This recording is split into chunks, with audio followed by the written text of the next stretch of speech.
Now I'd like to welcome to the show Patrick Gleason, Vice President of State Affairs at Americans for Tax Reform. Welcome to Free the Economy, Patrick. Great to be with you. So, on the show, we're always looking for ways to eliminate barriers to Americans being successful. And you had a fascinating column recently in Forbes on a great concept that we've mentioned before about occupational licenses and people having to get state licenses to do a job. Tell us what universal licensure is. Yeah, universal licensure, also referred to as universal licensing reform, is a policy idea that came out of Arizona about 5 years ago now. 2019 was the first time we saw a state implement universal licensure reform. And what this law does basically is it says we will recognize, as a state, we will recognize occupational licenses for people who have those licenses in other states, so long as those licenses are still in good standing in those states. We will recognize them, and if with that person moves here, and allow them to get to work right away. And so this has a lot of benefits. It removes a significant impediment to employment and impediment to worker mobility. And so it's good for workers in that respect, but it's also good for consumers because, in a lot of states, there's either shortage of certain labor fields. There's labor shortages in certain sectors. Certain healthcare professions have labor shortages. Certain states have a plethora of healthcare shortages. And so these universal licensure is one way by reducing barriers to employment that we're able to help rectify these labor shortages. And then the beneficiaries of that are consumers who have greater access, to various forms of healthcare, other services, and in doing so, that helps apply downward pressure on costs. Yeah, and I guess uh, I think sometimes people don't realize how many uh, occupations, how many jobs are out there actually do require a state license. People, if they don't work in one of these licensed occupations themselves, they might not realize that there's quite a few, and the percentage of American workers who work in a job that requires a license has actually been going up over the past several decades. So you have people like tradespeople, right? So you have things like carpenters and electricians and plumbers, but also like you pointed out, healthcare workers, and not just like MDs and doctors, but nurses, anesthesiologists, dental hygienists, things like that. And uh, you know, I certainly think it seems like it's a great thing to be moving towards this system where you can move from one state to another and have the same license if you're already trained. But I guess it sort of begs the question of whether there should be this many jobs that require a license in the first place. What do you think about that? Yeah, I think personally, I think the rise in occupational license requirements has been excessive, and so it would be nice if those could be scaled back. In lieu of that, though, this licensure reform with increased reciprocity is a great way around that. And I think the increase and the growth of license requirements we've seen over the years and decades, I think that has led to the interest and desire for things like universal licensure, other forms of reciprocity, whether it's one of the many interstate compacts related to various fields. So yeah, I think that rise of licensure and licensing mandates has led to the demand for this, and also I think it's why we've seen in this reform area, which I really do think has been one of the most successful reform movements of recent years, of the past decade. And it really hats off to Goldwater Institute, who helped draft the initial universal licensure license reform bill that was signed into law by Governor Doug Ducey in 2019. And they've done a great work in taking that around and explaining to lawmakers in other states why this is also a good reform that they should adopt. And so they've had tremendous success. They have almost half the states now, going from zero to almost half the states in just 5 years is pretty successful. But it also is indicative of the need for this reform. We mentioned the labor shortages that afflict a number of fields, important fields, particularly as we mentioned, healthcare fields. And so there's demand for it, and I think that's why we've seen bipartisan support for these measures. That's part of the reason why it's expanded, not only because there's a need for it, in part because these labor shortages, um, but we've seen it get garner bipartisan support. This is one of the few issues I think you'll find where there was the Obama administration and the Trump administration were on the same page. Both put out commentaries explaining how state occupational licensing requirements had become unnecessary and overly burdensome barriers to employment and mobility.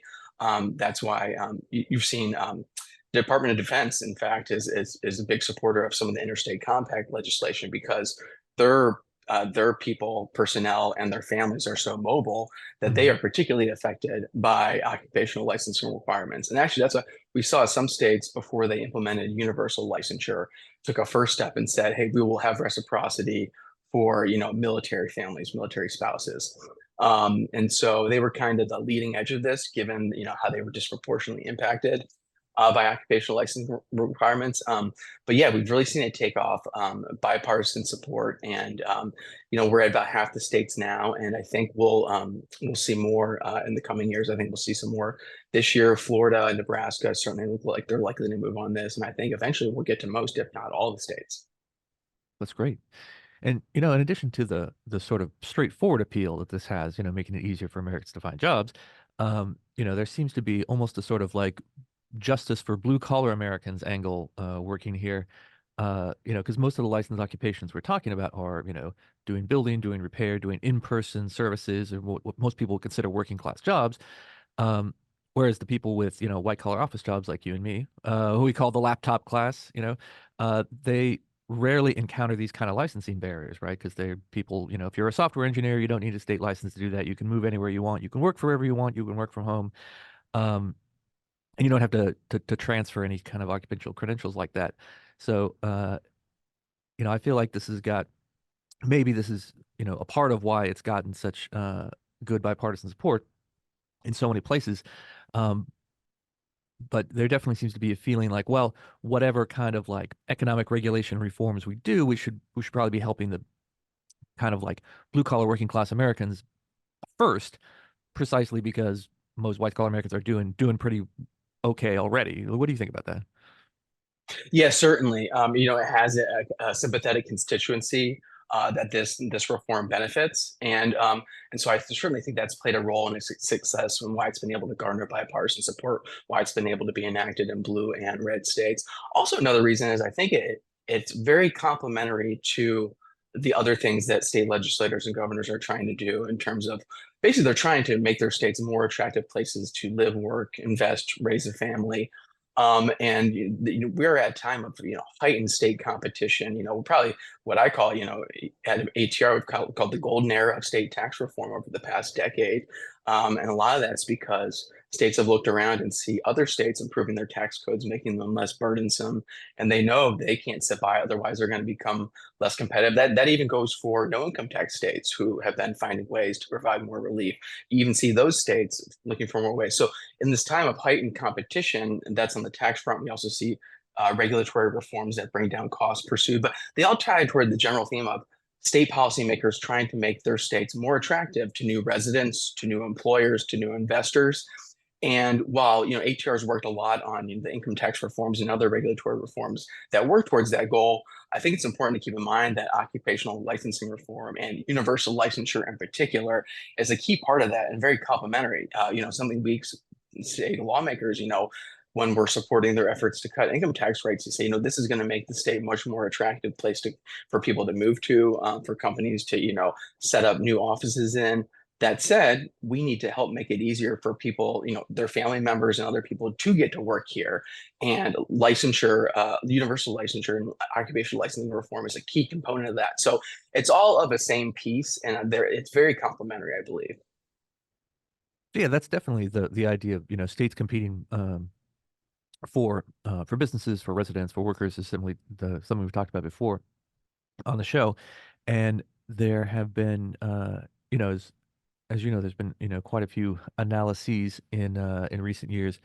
Um, some of them laying out kind of a two-track situation where you've got a handful of states that are always tagged as the ones who are doing pretty well, and then a handful of states that are often tagged as the ones that are not doing that well. So you always hear, as far as economic policy that's good, tax policy that's good for growth and for workers and for families. You see Texas, you see Florida, you see North Carolina, you see Arizona. Like with the example with Governor Ducey signing that licensing reform. Uh, and then you have states that are, losing income, losing businesses, losing population, like, California and New York and Illinois, right? For some reason, it always seems to be those are like the headliners who are kind of don't seem to be getting it. Um, but at the same time, like you said, there is a lot of competition. And so obviously some states are learning lessons from having to compete with other states. Um, those, the big kind of states that seem to be, in my estimation, seem to be sort of free riding off their glory days, like California and New York. Do you think they're going to learn these lessons? Are they, or are we? Is the stereotype true, or are they doing better than maybe we think? Yeah, well, you touched on one of my favorite things, which is the migration data. And I love that for a number of reasons, but mainly because, back up and say, we're about to enter what seems like it's going to be a very depressing election cycle with a presidential election that should be, it looks like it's going to be completely devoid of any policy discussion at all. It looks like it's going to be a post-policy presidential election that's going to focus more on lawsuits and dementia and things like that. So, as depressing as all that is, I love the migration data because it reminds us that policy, even though the national media or campaigns might not want to focus on it, policy still matters, and it matters greatly. And as you mentioned, we are seeing still Americans voting with their feet, and they're moving towards it, voting for the states that have low tax burdens or are lowering their tax burdens. They're moving to the states that are reducing regulatory impediments to work. They're moving towards states that are offering school choice. And so lessons are being learned. I think that's for sure. And I think we've heard it explicitly from lawmakers, legislators, governors, their staffs in states who have pointed to things that they've seen work and been successful and been attractive in other states, and they've learned from that. So it's certainly happening. States are learning from each other. We hear it explicitly from them. I think some state you mentioned, will California and the others, will they ever come around? I don't know, but I certainly know that they're going to be much more likely to because of the successful states. The best way to fix California, really, kind of, if you're a free market person, you're not going to impact change in the short term, given the political landscape there. The folks there have, and the powers that be there, as we know, have no interest in moving to defined benefit, or excuse me, defined contribution pensions or doing other needed reforms. We know that. But by implementing a free market pro growth reforms that help get government out of the way, and the states where we can do that, like Tennessee, Texas, North Carolinas of the world, it makes it harder to ignore the recipes for success that is the policies they're implementing. So I think it'll be more likely to save California and New York if we get Tennessee and Texas and North Carolina right, and show people that is the right approach, that is the right recipe for economic success, growth, prosperity, job creation. So we'll see what happens. But the migration data shows not only are people moving mostly to states with much lower tax burdens, particularly the no income tax states, we're seeing that the states that are losing people, the loser states, the Californias, the New Yorks, the Illinois of the world, they are predominantly non-right to work states. There are states that have coerced unionization. Right to work states are experiencing net population growth. The non-right to work states are experiencing net population decline. And so it's not just tax burdens, it's a host of other factors that affect these things. And we're seeing what Americans are voting for. So, as we have this policy, devoid national election, policy still certainly matters. The migration data proves that out, and there's a plethora of policy activity at the state level, meaningful policy activity, and there's been very many meaningful accomplishments. And I know you guys have covered many of those on your podcast, which I love because there's so many good things, substantive things happening in state capitals that there's so much reason for optimism. That I get some people can maybe be a little bit depressed when they look at the national news cycle. But for folks like us who look at what's going on in state capitals, there's so many reasons to be optimistic and bullish on the future. School choice is up. Unionization rates are down. That's in part because workers have greater freedom to decide for themselves whether they want to join a union, both public sector because of the Janus decision, and we've seen the growth in right to work states. Going from 22 right to work states a decade ago to 26 today. A decade ago, nobody was predicting that expansion, that growth in the number of right to work states. And it's happened in states that you least expect it. So the funny thing is, we hear some people, certainly national pundits, like to talk about. You talk about that the debate between national conservatives and free market freedom conservatives. I will say, the Josh Hawleys of the world who might be saying they need to rethink, things like right to work.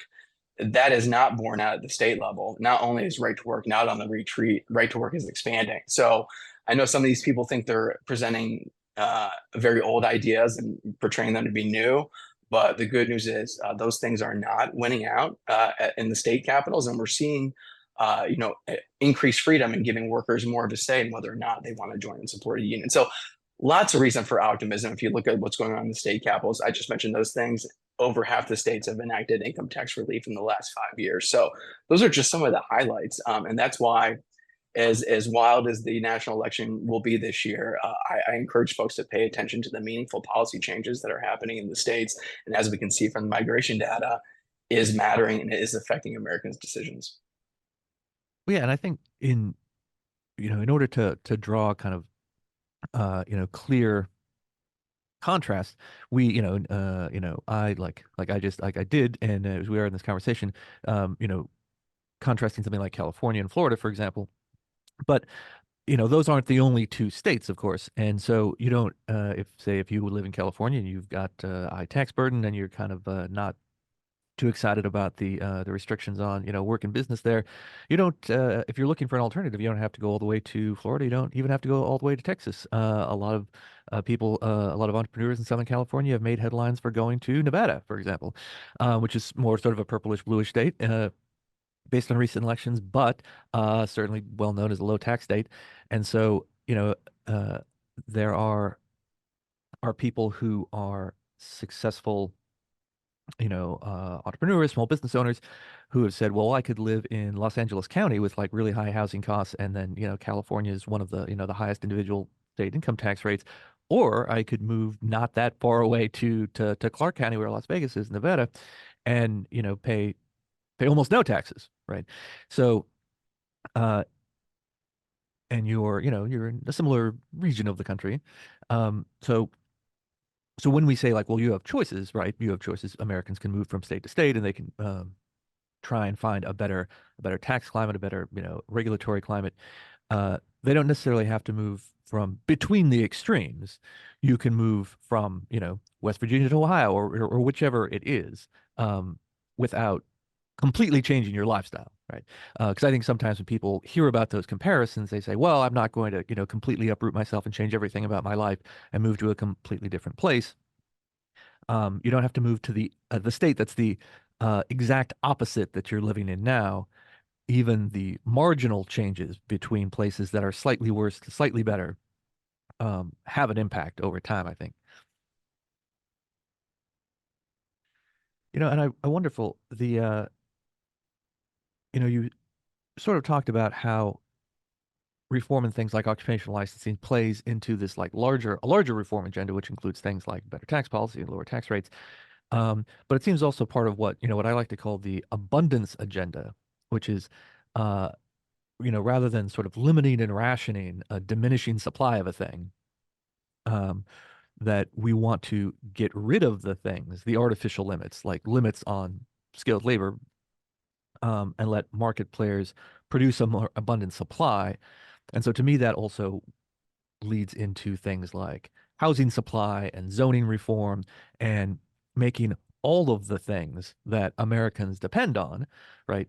They need a job, but they also need a house, they need some education, they need healthcare, they need all these other things, rather than putting more and more restrictions on the provision of these things that ends up making them more expensive and limiting supply, and then trying to circle around by the other side and then adding subsidies when it's no longer affordable. Uh, Pulling back a lot of these restrictions and enabling, more abundant supply, cheaper stuff for more people. Uh, do you see this as also part of kind of like a wider agenda and sort of a way of looking at the economy? Yeah, actually, I do. So I would say I'm of a like-minded view on that, and that for some of the top policy challenges, whether it's cost of housing or infrastructure, the solution is not so much what we can do, but what we can undo. And I think we've seen some examples of this. Actually, we can point to. There's been some success in repealing what's called prevailing wage requirements in a number of states. They act much like the federal Davis-Bacon prevailing wage. They inflate the cost of infrastructure projects. And so, we've had a lot of debates in states across the country in recent years. Well, should we raise the gas tax to increase funding and this or that? But in a lot of states, in Wisconsin's one of them, West Virginia's another, there's been a few others, they said, actually, what if, yes, we might need more funding. We can look at that. But also, what if we get rid of this mandate that is unnecessarily inflating the cost of infrastructure by some estimates say more than 20%? And so that's why, I think that would be a good idea to do at the federal level, repealing Davis-Bacon. But, in lieu of that, state level, certainly for the same reasons, we should be undoing these state level mandates that are driving up the costs. And so, yeah, I think you're right. And moving from that to housing, I think you're right. It's not about should we be creating some new spending program to help create more housing, which some people propose things like that. But how about instead, let's look at what we can undo. And some of the things are, like, as you know, the zoning requirements that mandate, oh, we can only have this type of home. Has to be a single family home. You can't build that. And the good news is actually, like we've seen examples of prevailing wage repealed, so that more infrastructure can be built at lower cost. On the housing side, we've seen success in jurisdictions around the country of localities undoing some of these mandates, saying you can build more things than just a single family home. We've seen some like Raleigh, North Carolina, where I live, did that a couple of years ago. Some folks are trying to undo that, and it's an ongoing hot debate. But we've seen state legislators also get involved in that. And I think there's a case to be made for state legislators to step in and preempt local zoning ordinances that restrict the supply of housing and restrict property rights. And while that's not the top issue I focus on, I do pay attention to it because a couple of reasons. One, it deals with one of the top issues we're facing, which is the cost of housing. But also, it's a fascinating issue in terms of how it scrambles traditional political coalitions. I mean, everybody is on different places from where you'd normally expect. You see Republicans making arguments that sound like Bernie Sanders, and you see left-wing people making free market-sounding arguments. So the zoning debates really scramble traditional political coalitions. So I think we're going to see a lot more on activity on that front. I know we've got legislation pending in a number of states to do like they've done in other states that would preempt local zoning that restricts housing, restricts property supplies. And so I think that's going to be an ongoing. But that does tie into what you're saying is, so we want more housing. We need more housing to meet the needs of a growing population. Well, instead of adding, how about we undo the regulatory shackles or impediments that are either preventing new housing or making new housing more costly? So I absolutely think you're onto something there. And I'm not surprised, though, because, you're given the work your organization does. You guys do such great work. I typically find myself on the same page CEI. And I must say, I think I've cited Wayne Cruz's 10,000 Commandments report so much over the years, I might owe him royalties at this point. It's a really great work in quantifying the cost of regulatory burden. But yeah, you're definitely onto something in terms of what can we undo instead of what can we add to get to more abundance. Well, nice. And since, obviously we've got a Americans for Tax reformer with us right now, we'd be remiss if we did not specifically ask about what you've kind of already sort of alluded to earlier, the sort of tax reform efforts that are specific ones that are going on in various states that you think we should really be paying attention to. Because I know I saw some people in the Ohio legislature are proposing a complete elimination of that state's income tax, and I'm sure there's other ones that you might want to flag. Yeah, as I mentioned earlier, we've been in sort of a golden age of tax reform in recent years. And the good news is that appears to be continuing unabated into 2024. It's funny, I should back up real quick. Look back at the times of the Great Recession, around 08, 09, and it was the complete opposite situation in the states. Budgets were deep in the red. Most states were just struggling to balance budgets without tax increases, let alone cutting taxes. Now, fast forward to where we are, and on a very much offensive footing, now and in recent years. I mentioned we've seen income tax cuts pass in over half of the states in recent years. And one thing that you mentioned alluded to is Ohio moving towards interest there, moving towards no income tax and phasing that out.